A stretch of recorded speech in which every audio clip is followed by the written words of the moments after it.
siapapun boleh mendaftar.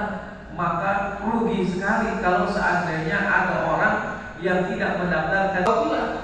Begitu juga ketika kita ingin menjadi calon-calon penghuni surga, tidak cukup hanya sekedar mendaftarkan diri saja, lalu setelah itu selesai, maka kita juga harus membuat berkas-berkas yang nanti amalia tersebut harus kita jumlahkan betul-betul. Apalagi ini sudah berada di puluhan kedua daripada Ramadan.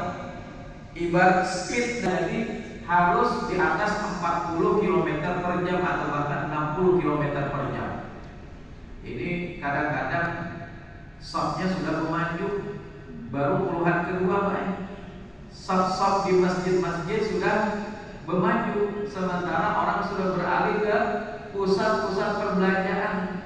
Orang sudah mulai sprint, mulai melakukan yang namanya meningkatkan kecepatan kita. Mari sama-sama kita jumlahkan, intensifkan amalan kita untuk menyambut bahwasanya kita memang betul-betul pantas disebut sebagai calon penghuni surga. Amalia dinamakan dengan puasa itu adalah seseorang yang menyeimbangkan antara dia meninggalkan dan makan dan minumnya, tetapi juga dapat menyeimbangkan agar mulutnya perbuatan juga dia bisa menahannya daripada berpuasa, tetapi dia tidak mendapatkan apa-apa daripada puasanya selain daripada lapar dan haus saja.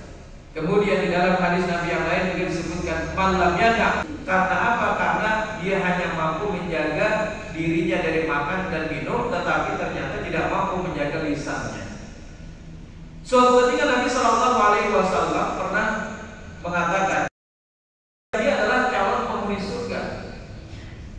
Jadi pada saat itu Nabi sedang berkumpul-kumpul dengan para sahabat, akan datang yang wa'alaikumul an rajulun min ahli jannah. Penduduk Madinah pada saat itu mereka mengadu kepada Rasul, orang kaya bisa beribadah dengan harta-harta mereka. Mereka bisa melaksanakan ibadah haji dengan harta mereka. Mereka bisa berinfak, bersedekah dengan harta tidak untuk mereka. Nah, jadi pada saat itu salah seorang sahabat bernama Abdullah bin Ammar ingin mengetahui rahasia amal apa yang dilakukan oleh laki-laki tadi. Lalu diikuti dari belakang, diamati, diintip oleh Abdullah bin Ammar. Kira-kira laki-laki ini melakukan rahasia amal apa? Ternyata di hari pertama tidak ditemukan, Pak. Laki-laki ini melakukan yang biasa dilakukan standar oleh para sahabat-sahabat yang lain. Aku lakukan, aku tidak menambah-nambahi, aku juga mengurang-kurangi dari apa yang kamu saksikan selama ini. Akhirnya karena tidak menemukan rahasia amal apa yang dilakukan oleh laki-laki tadi, Abdullah bin Ammar pun ingin beranjak pulang. Ketika Abdullah bin Ammar beranjak pulang, laki-laki tadi atau si fulan tadi pun memanggilnya. Ya, kita pun juga tidak semuanya, Pak. Tidak semuanya, karena yang namanya misalnya malam Al-Qadar atau Lailatul Qadar, dia beribadah pada malam tersebut, tetapi ibadahnya tidak memenuhi rukun dan syarat di dalam ibadah tersebut, maka dia tidak mendapatkan apa-apa. Atau Lailatul Qadar, tetapi ibadah kita juga harus kita benahi, wudu kita juga harus kita benahi, karena minta sholat itu rukunnya sholat itu adalah bersuci. Bagaimana sholat kita mau kalau wudu? Kalau seandainya kita meninggalkan rukun di dalam sholat, maka berakibat tidak sah sholat yang kita kerjakan. Tumanina itu berada pada satu keadaan dengan tenang membaca bacaan Subhanallahumma rabbana wa bihamdika Allahumma ighfirli, atau di dalam riwayat yang lain disebutkan Subhana rabbiyal azim. Bapak Ibu Tuhan hadirat rahimakumullah, begitu juga mari sama-sama kita intensifkan tilawatil Quran kita.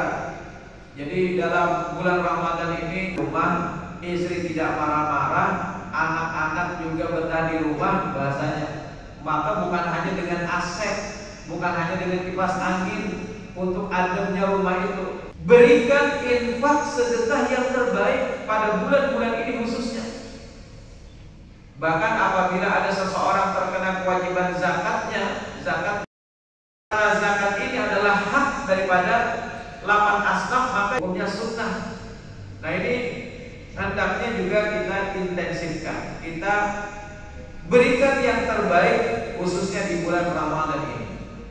Kemudian apalagi zikir kepada Allah kita juga tingkatkan, termasuk juga zikir pagi dan juga kira-kira kita sebelumnya tergantung umur kita yang mungkin sudah berada di umur 60, 50, 40, 30, 20. Sudah berapa kalikah Ramadan melewati umur-umur yang sudah kita tamat dan berkah sesungguhnya. Maka menurut para ulama itu kalau dalam persepsi kita kan yang namanya berkah itu bertambah harta. Ketika nikmat menghampiri kita. Bapak Ibu wal hadirat rahimahumullah. Jadi makna keberkahan itu ternyata dalam kullu ma tuzidukum fit ta'at. Keadaan yang menjadi